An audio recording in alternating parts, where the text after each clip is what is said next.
So let's start our discussion with one question. And the question says the linear momentum, the linear momentum of a body, the linear momentum of a body. Sir, you haven't shared the screen. The linear momentum of a body is increased by is increased by 10%. Linear momentum of the body is increased by 10%. What is the percentage change? What is the percentage change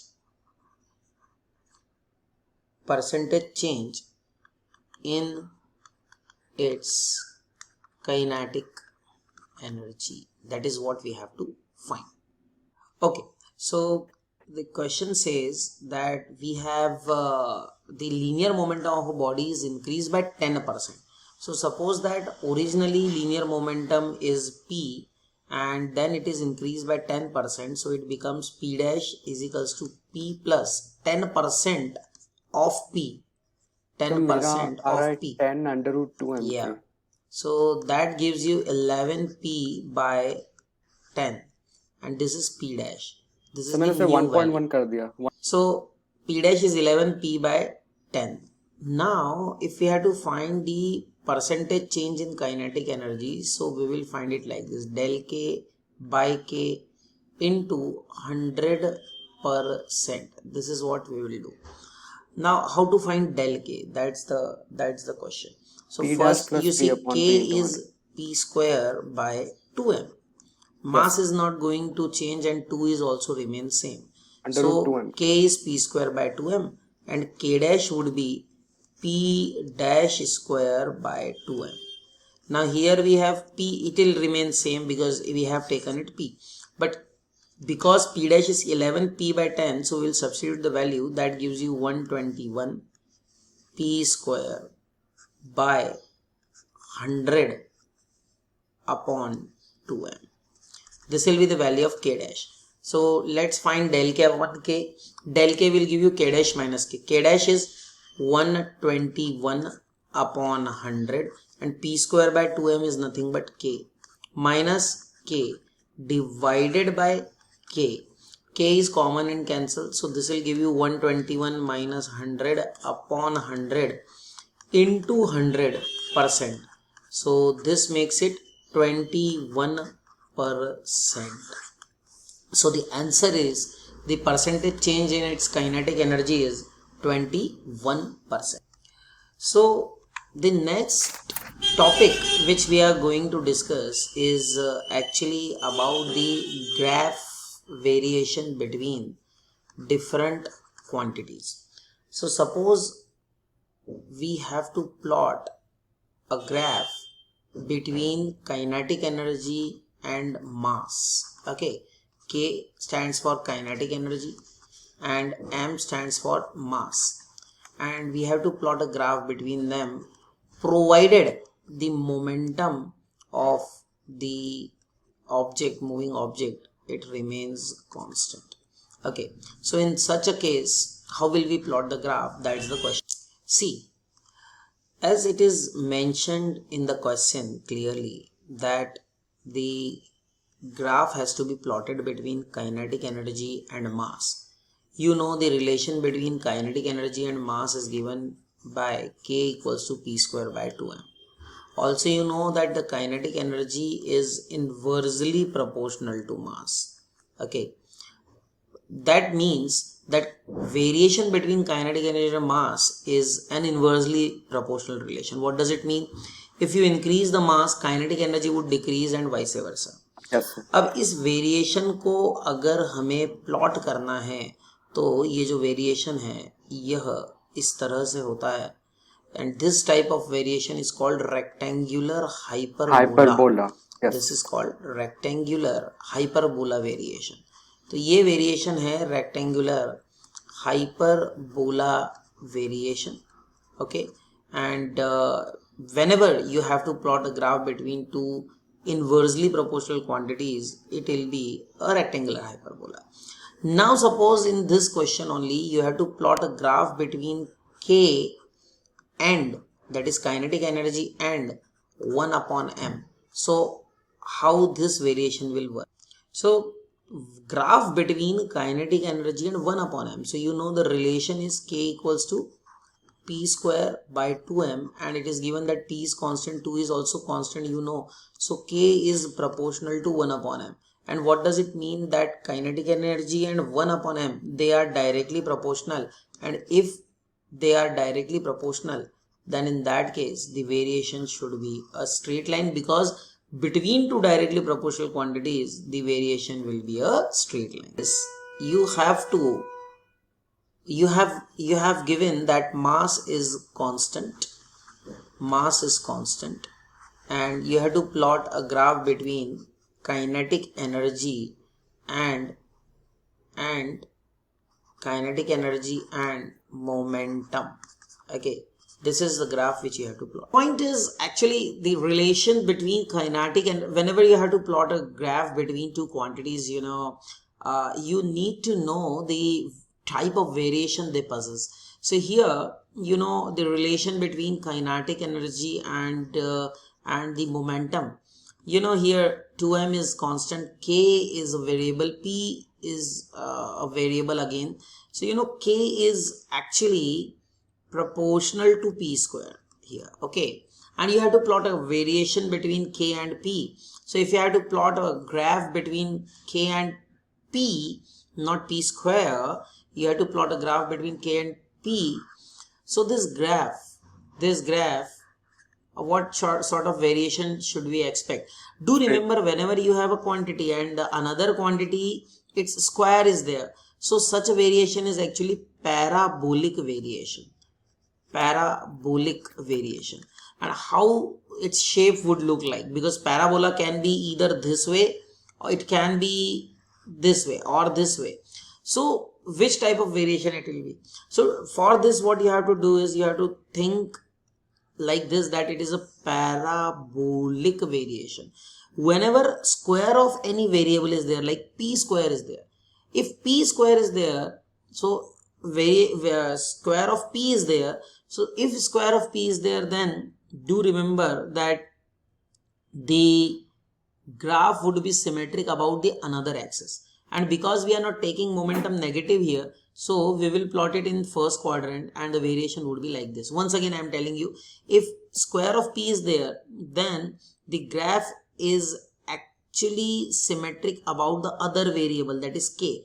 And symmetric means if you draw the diagram, the complete diagram would be like this. However, we are plotting a part of it which is in the first quadrant, and that's why we are going with this variation.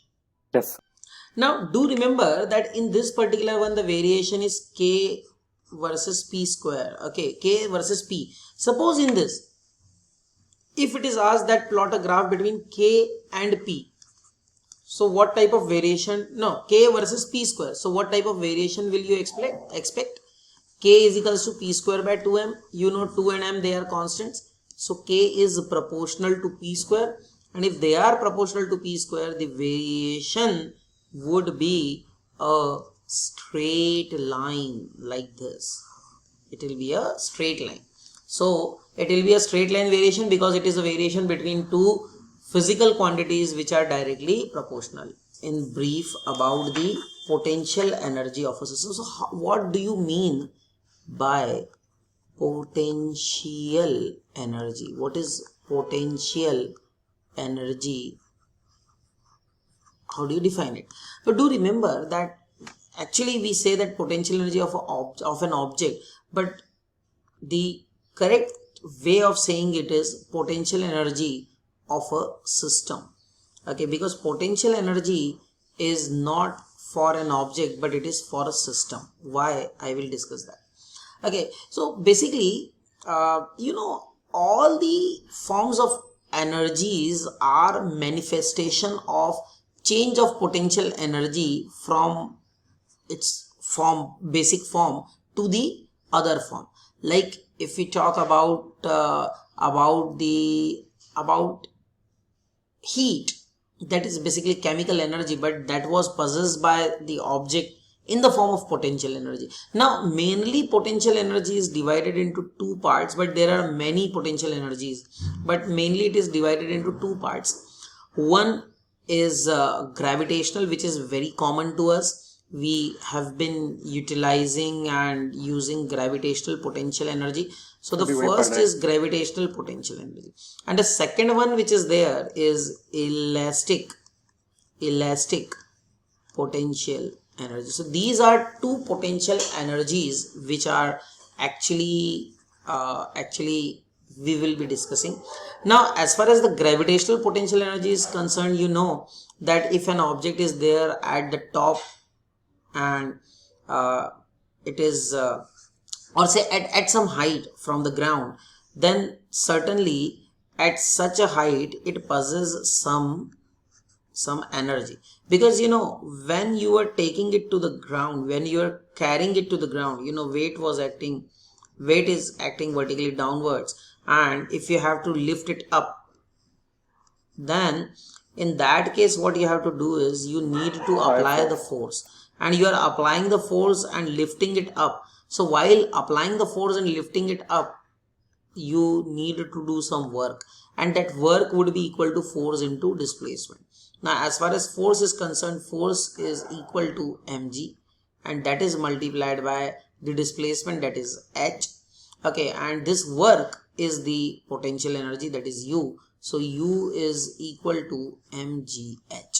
Okay, and this is what is potential energy, and this you have actually studied in previous classes. And point to be noted that this particular formula u equals to mgh could be derived from the gravitational potential energy, which we will study in gravitation, minus g m1 m2 upon small r. So this formula which is there, by this formula we can actually derive this particular one, that is u equals to mgh. Okay, do remember that. Okay, then after this you see there is elastic potential energy. Now as far as elastic potential energy is concerned, when we talk about elastic potential energy, this is the energy possessed by a body. Elastic potential energy, this is the energy possessed by a body because of its changed configuration.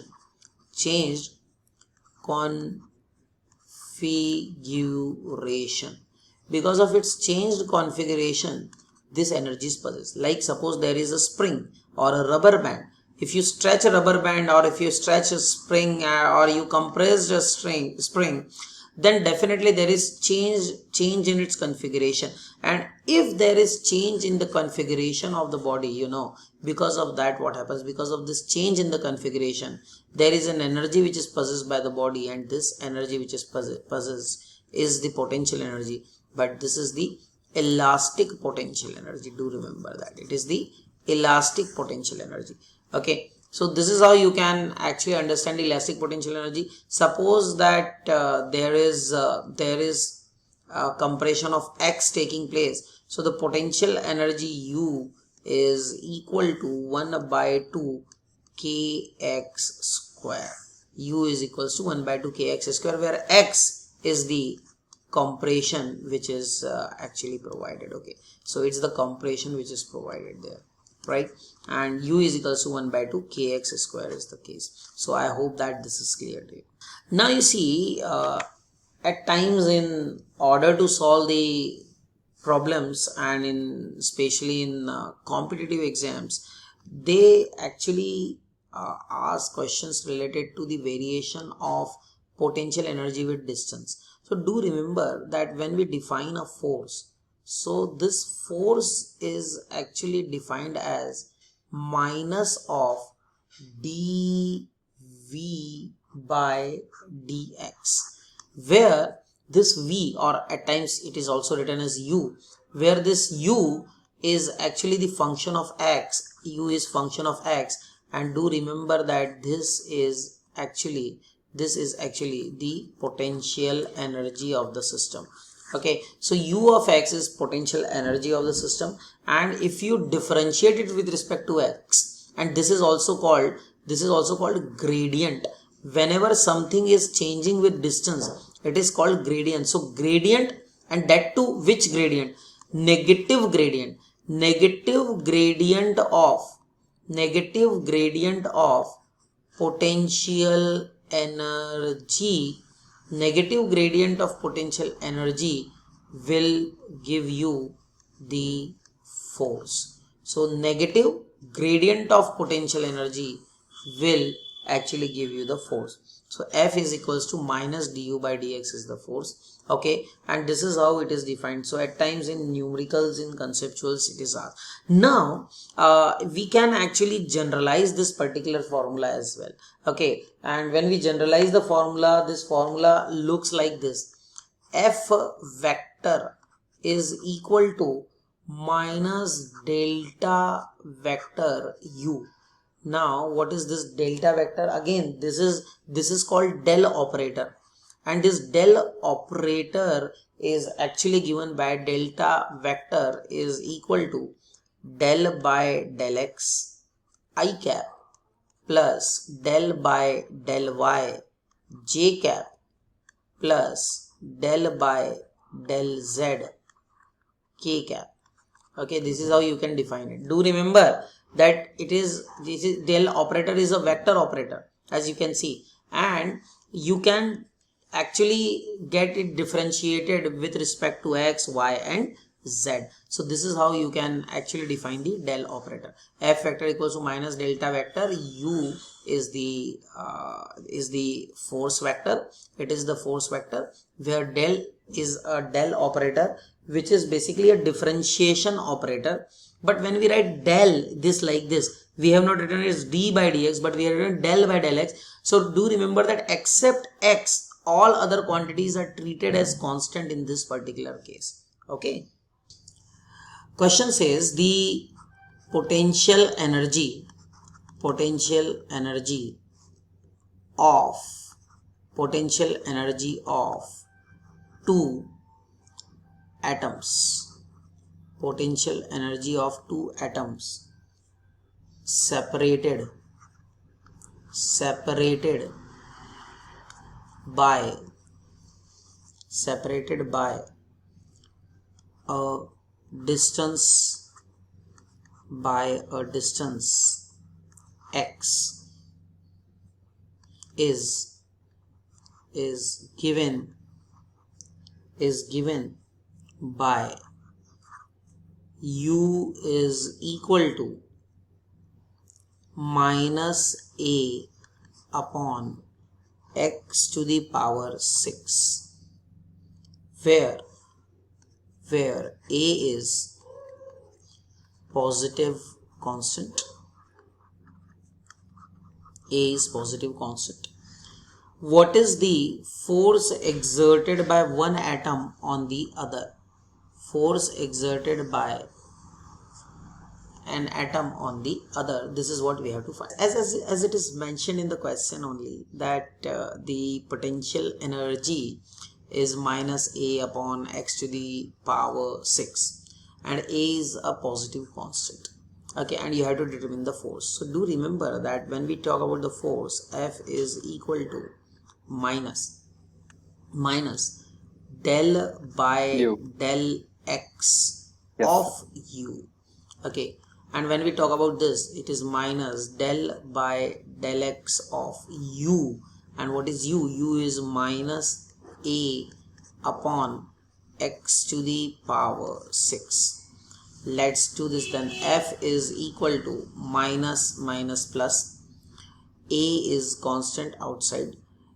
Del by del x of x to the power minus 6. That makes it a.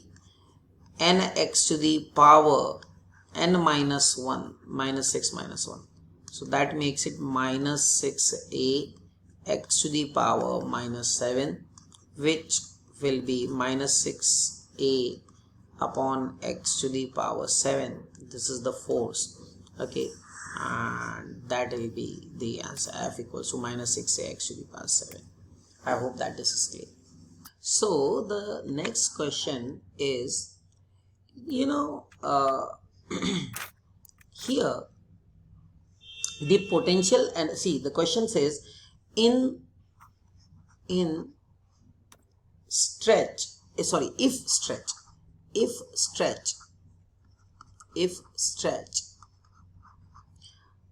in a spring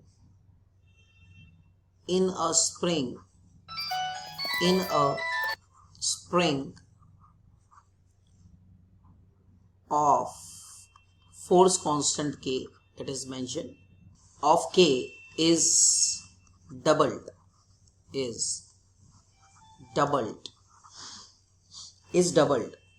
then calculate first is ratio of final to initial force in the spring, final to initial force in the spring, this is what you have to calculate. The ratio of final to initial force in spring, when we are talking about, so we are talking about F1 upon F2, where F1 is minus kx divided by F2 is minus k2x. Okay, minus k cancel, x cancel, so this is 1 upon 2 or 1:2. So F1 upon F2 is 1:2, but final to initially if it is ours, it will be F2 upon F1, and that is equal to 2:1. This is the answer. Okay, so this was the first part. Let's discuss the second part. Now in the second part it is our ratio of elastic energy stored in the two cases. So ratio of elastic energies means U2 is to U1 is what you have to actually determine. Now as far as the potential energy is concerned, the formula is U is equal to 1/2 kx square. When it is U2, okay, when it is U1, so first is the stretch, that is first stretch is x, so it is 1/2 kx square, and secondly U2, that will be 1/2 k, x is 2x square, so 2 square is 4, it will be 4 into 1/2 kx square. This is U2. Now if you take the ratio U1 is to U2, so that makes it 1/2 k. Okay, U2 is to U1, let's do it that way because that is what is asked. U2, what is expected to find. Okay, so 4 times 1/2 kx square is what? It is U1. 4 times U1 upon U1 cancel, so it is 4:1. The answer is 4:1. Next is, this is the third one, and in the third one you have to find the work done in changing to the state of double stretch.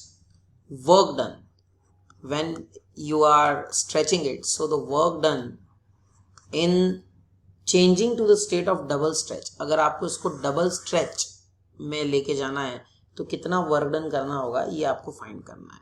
Okay, this is what the next task is. See, work done in changing to the state of double stretch. So this work done, see, initially it had potential energy U1 and then its potential energy becomes U2. So the work done would be U2 minus U1. U2 minus U1 is the work done.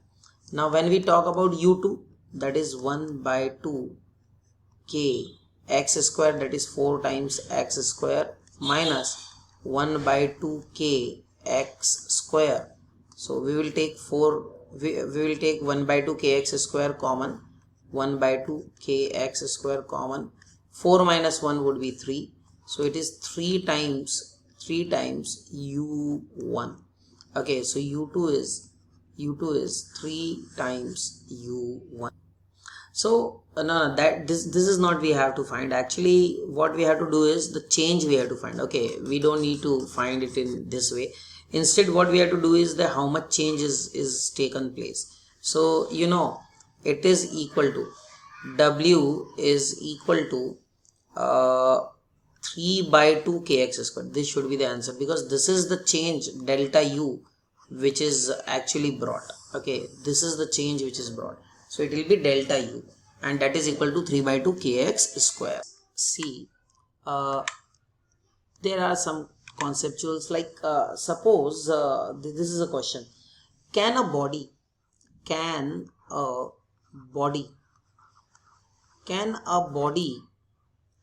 have energy? Can a body have energy? Can a body have energy without can a body have energy without momentum? So without momentum, is it possible that body has energy? It says, can a body have energy without momentum? And the answer is yes. Yes. Because you know, when a body is at a certain height, okay, so it may be possible, suppose a body is resting at some height with respect to ground. So at this height, if it is at rest, it has no momentum is there, momentum is zero. However, body does possess potential energy, specifically gravitational potential energy. In this case, it does possess it. Even when we talk about elastic potential energy, suppose a spring is being compressed.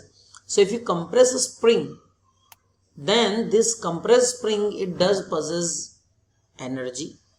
Okay, that is elastic potential energy, and because it is not moving, it doesn't possess momentum. So yes, it is possible for a body to have energy even though it has no momentum. Next question, and it is just a reverse of what we have done.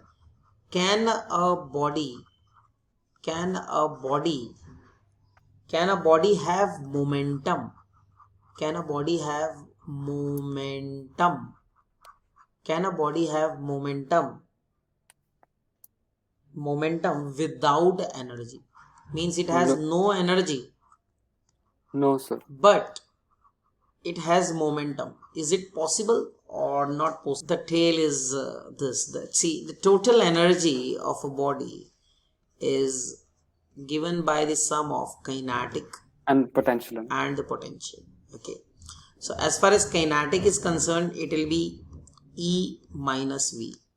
अब इस पे थोड़ा सा सोचें हम कि अगर हम बोल रहे हैं कि काइनेटिक एनर्जी है ना, अब अगर मान ले कि E अगर जीरो है, मान लो if E is zero, if total energy is zero, है ना, तो डेफिनेटली काइनेटिक एनर्जी जो हो जाएगी वो माइनस ऑफ क्या हो जाएगा, पोटेंशियल एनर्जी हो जाएगी. ठीक है कि नहीं, माइनस ऑफ पोटेंशियल एनर्जी हो जाएगी. ठीक है, it will be minus of potential energy. अब इधर समझो कि so you can see here that the total energy is zero and we are saying K is minus of potential energy. What does it mean? That without, okay, now this question should have been framed like this, that can a body have momentum without any total energy, or even though its total energy is zero. So total energy is zero, but because kinetic energy is finite, it will possess the momentum. Okay, and that's why it is possible that if total energy is zero, even though the total energy is zero, body possesses momentum.